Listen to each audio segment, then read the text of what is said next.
On ne communiquait pas facilement avec les réalisateurs de l'ONF. Il faut se l'avouer, ils étaient un petit peu hautains.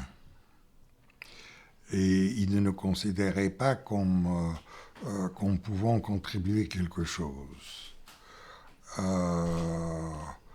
En effet, ceux qui faisaient étaient toujours parfaits, ou presque toujours. On ne pouvait pas faire de commentaires. C'était parfait. Euh,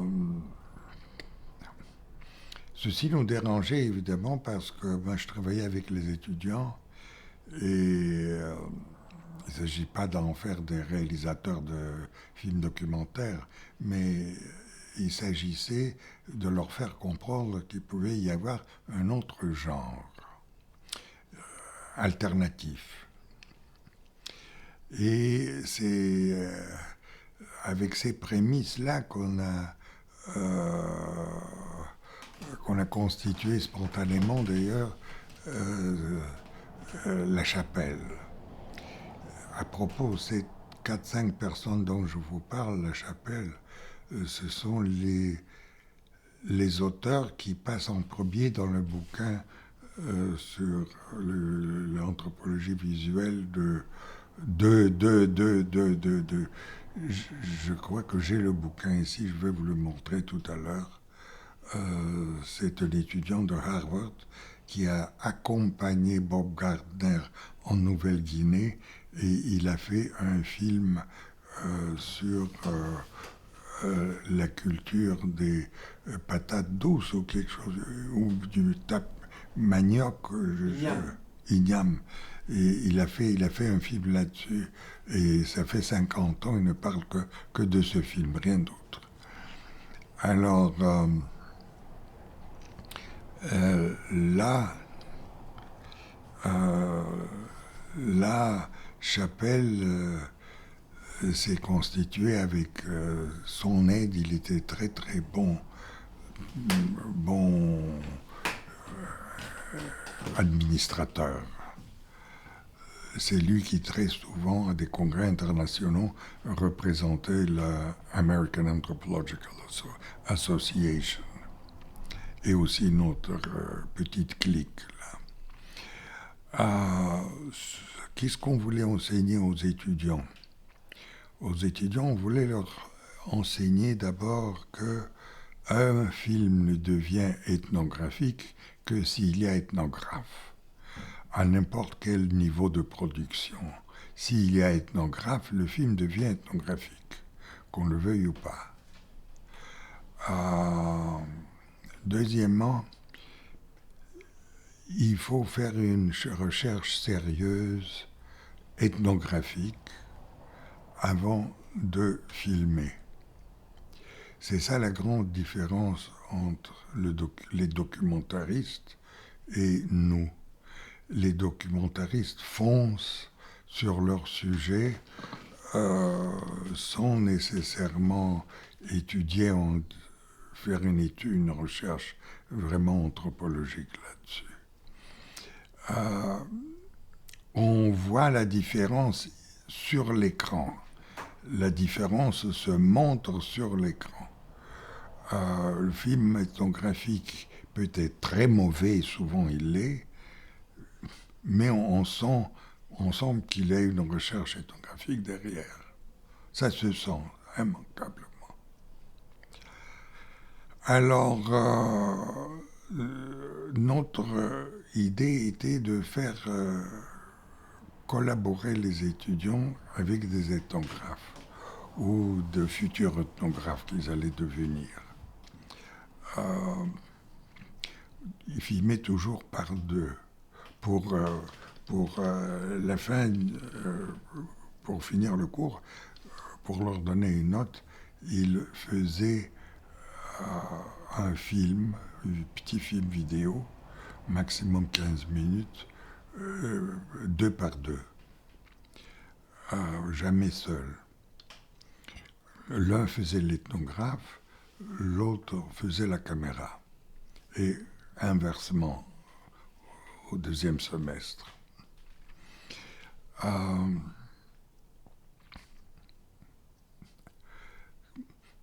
Comment observer? Comment filmer sans diriger? Comment penser un sujet? Comment présenter un sujet? Voilà, c'est les questions qui me préoccupaient, moi. Les étudiants, ils aimaient beaucoup.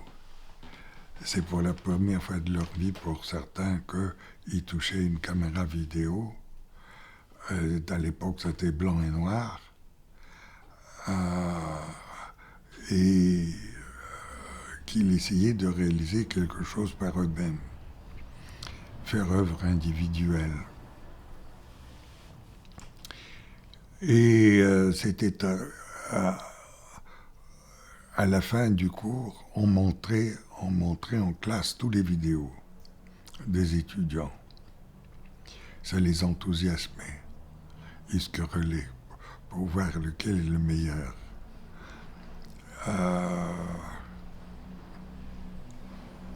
Ça, c'était, moi j'ai trouvé ça très pédagogique.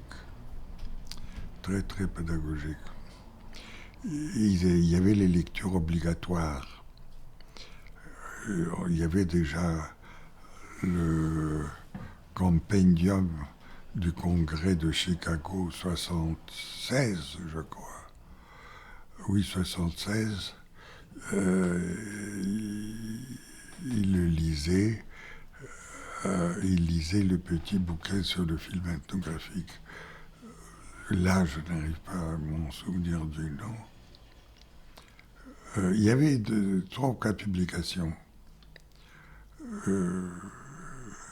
Et en tous les cas, ils arrivaient à comprendre qu'il s'agit d'un genre un peu différent du documentaire classique.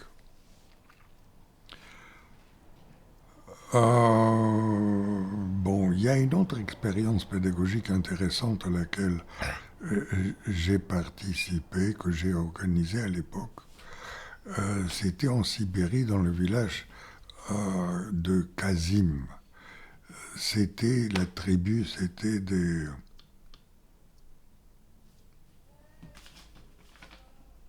Oui, même les noms de tribus, je ne peux pas m'en souvenir.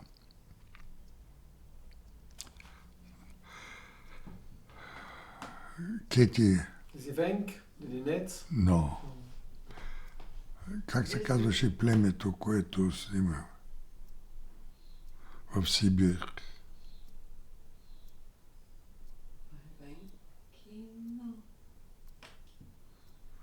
Аз бях организирал един семинар там. Да, ама аз не съм присъствала на него и не си спомням. Сега ще видя и ще проверя, ще ти кажа. Не може да провериш. Как ще провериш, бе?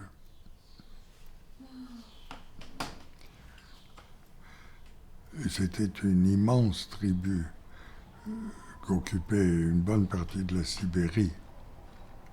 Ils n'étaient pas très nombreux, mais très étendus.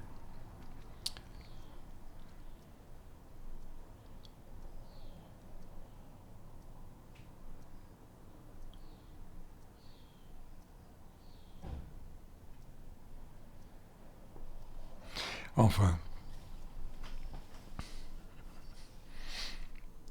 ça c'était la National Science Foundation qui a financé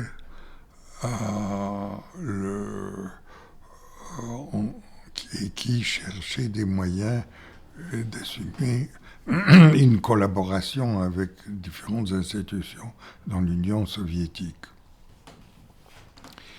Moi, j'ai été passé par là l'année précédente.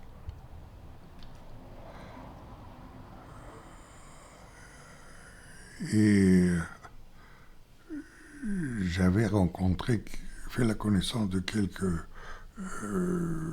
villageois, genre. Oui, c'était après Sérénité, évidemment. Et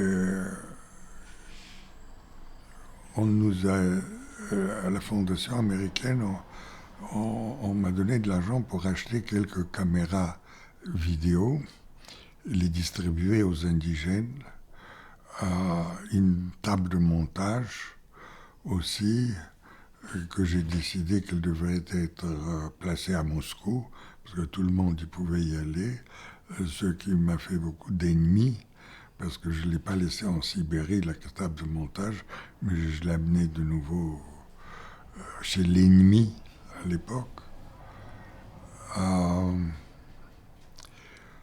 Et c'était intéressant parce que il y a plusieurs représentants de l'élite intellectuelle de Moscou qui s'étaient animés. Kazim. Селото се казваше Казим. Hansi Malti.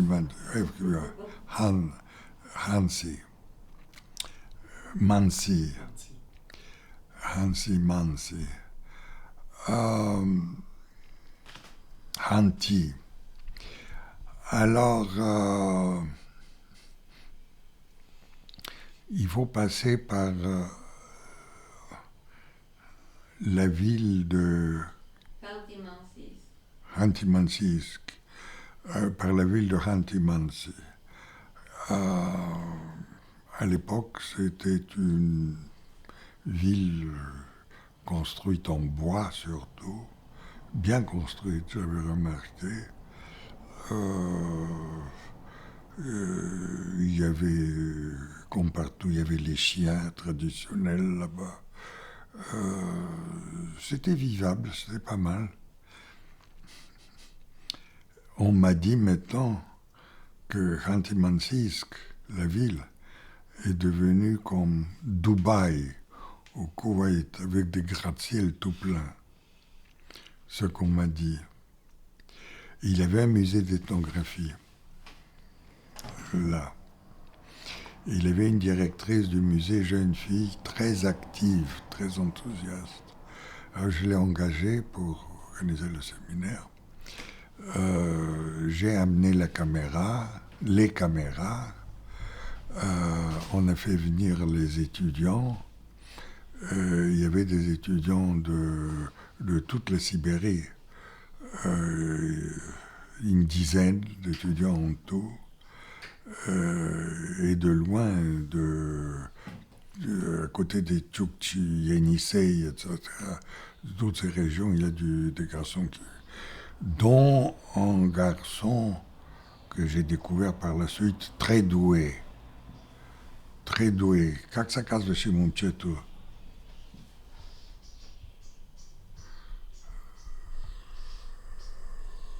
Момчето в Кhanty, което участва в séminaire в Казим. Je cherche le nom de ce garçon. Il a fait un petit film en fin de compte sur une vieille femme du village qui est un bijou. Не знаешь?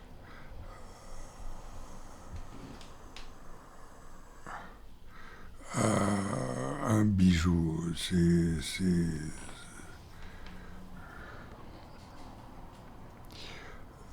il y a une autre femme qui a fait un film sur les renards qu'on élevait. C'était une ferme à fourrure avec des renards.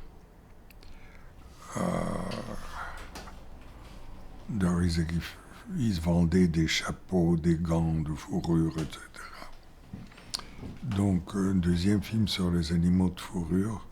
Troisième film,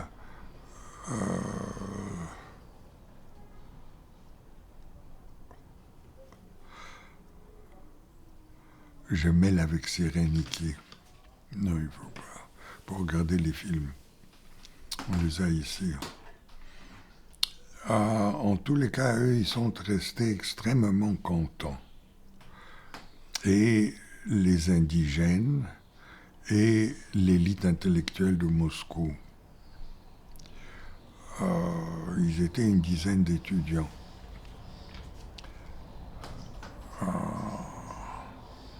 avec la même stratégie, tous les films montraient à la fin du concours, distribution de prix, etc., etc. Alors, voici, ça c'était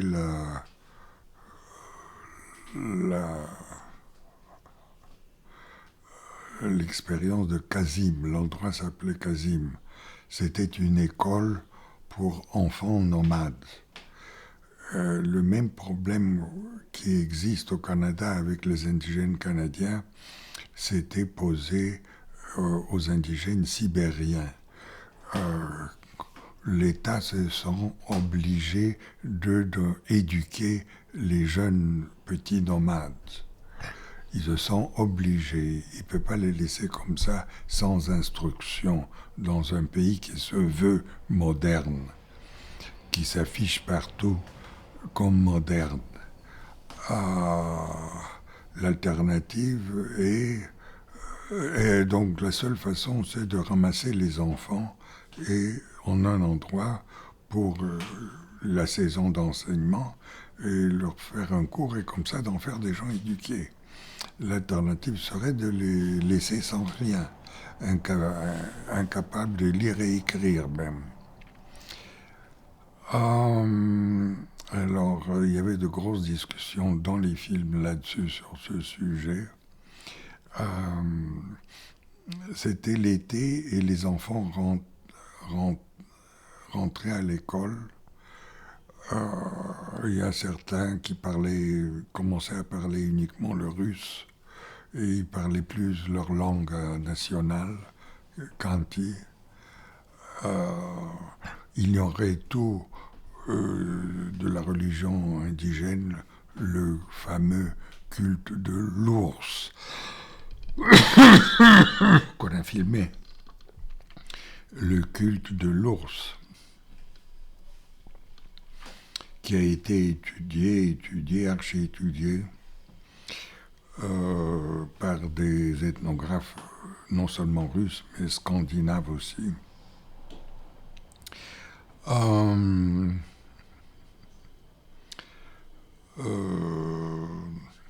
Beaucoup de critiques contre le gouvernement d'avoir séparé les enfants de leurs parents pour les fins de scolarisation.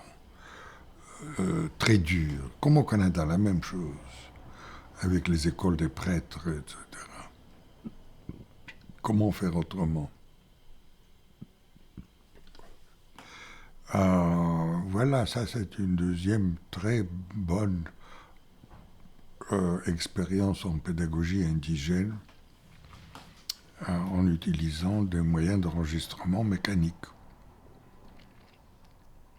Là, j'ai entendu dire que avec la nouvelle ville à la Koweït, à Dubaï, comme à Koweït et Dubaï,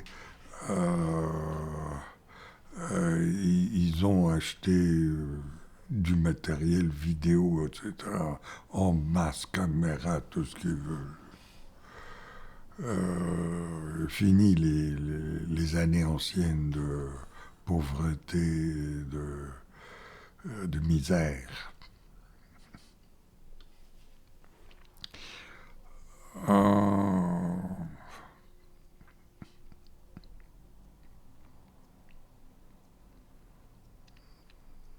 Pour l'enseignement, j'ai perdu ma filière avec le cours à Ottawa, à Montréal. J'ai perdu, malheureusement, on n'arrive pas à la trouver. Elle a disparu parce que quand je vais donner des conférences quelque part à l'étranger, je la prends avec moi. Alors c'est dans ce contexte qu'elle a disparu.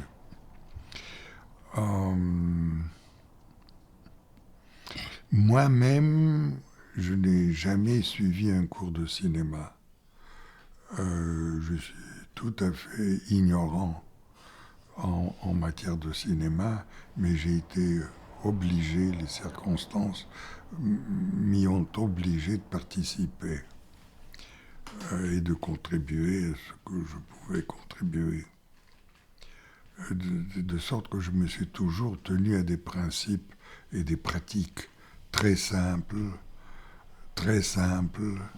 le moins sophistiqués possible, mais à un certain moment, il arrive que le simple devient sophistiqué. Et alors, il y a réussite. Il y a réussite.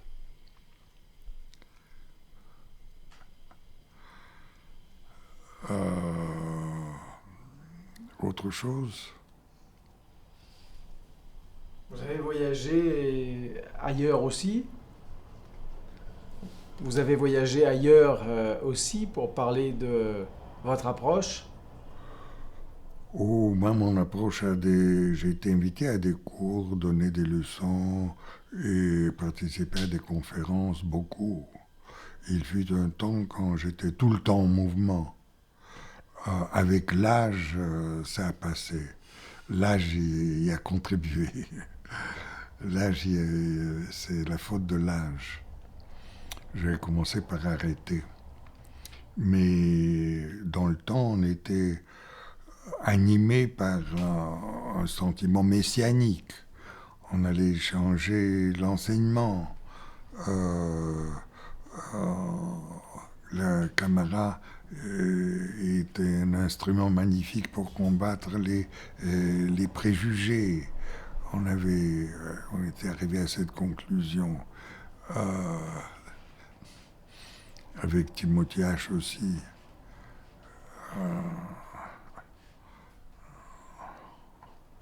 Bob Gardner, non, il ne s'intéressait pas à ça.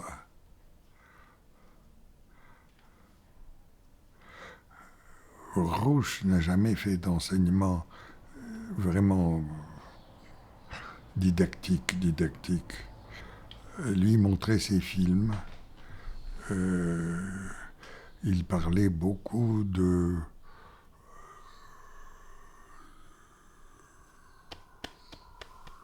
le film qu'il a fait à Paris avec cette fille juive qui était dans le camp de concentration et qui avait un numéro sur le bras. Je ne sais pas si vous vous souvenez. Chronique d'un été? Chronique d'un été. Il parlait beaucoup de Chronique d'un été. Il montait Chronique d'un été, Jaguar. Jaguar, c'est merveilleux. Oh, quelle joie. Il montrait rarement les fous. Les maîtres fous. Il montrait rarement les maîtres fous. Il préférait Jaguar. Il montrait aussi ces grands films sur les rituels. Comment ils s'appelaient? Rituels. Pourtant, dans le temps, je connaissais tout par cœur. Mais là, c'est fini. Ça fait 20 ans depuis que je n'en parle plus. Mais les tambours de Bouiti, les tambours de Bouiti. Oui, mais il avait la série qu'il répétait tous les 20 ans, je crois. Ah, ça, chez les Dogon, là, ses premiers films chez les Dogon. C'est ça. Je me souviens aussi un film qu'il a fait, qui montrait toujours.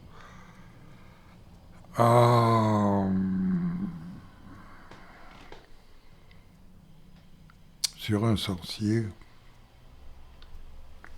chantant. One Take. Un film du début jusqu'à la fin, 10 minutes, sans arrêt, sans coupure, sans arrêt. Tourou et Biti. Je me suis souvenu là. Et il montrait régulièrement Tourou et Biti. Le film qu'il avait fait en Hollande à l'époque, avec des collaborateurs locaux. Il le montrait rarement.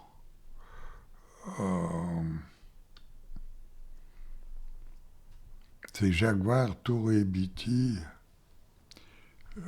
qui étaient ses films préférés, si j'ai bonne mémoire. Ce que vous avez vu, il y a une étudiante hollandaise qui a fait un film de Rouge, sur Rouge.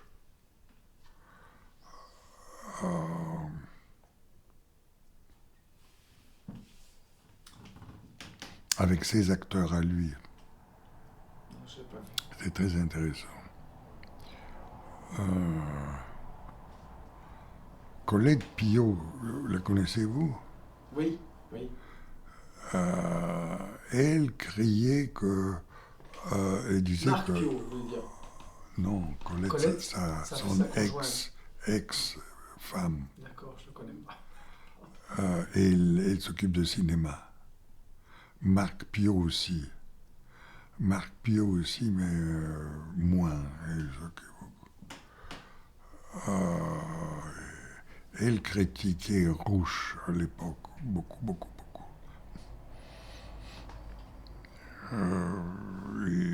Parce que il n'avait pas de concurrence en France, c'était le seul, le grand.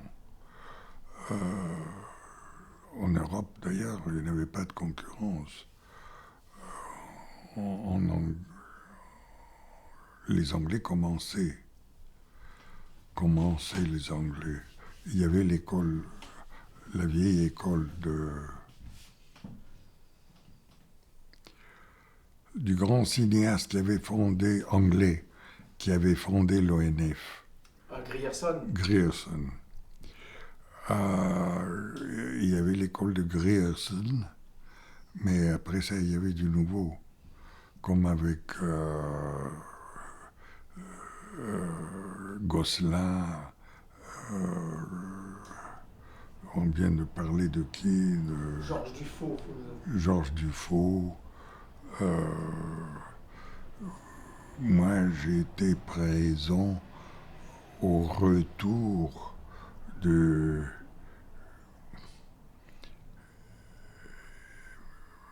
Michel Brault, Retour de Paris, où il avait présenté pour la suite du Monde, premier film québécois. C'était quelque chose. On dirait que tout d'un coup, le Québec avait grandi. Et les gens souriaient avec plaisir. Ils marchaient, la poitrine gonflée. Michel Brault avait été applaudi à Paris pour la suite du Monde. Et en effet, c'est un très beau film, très fin, très romantique. Et alors, je me souviens de ça.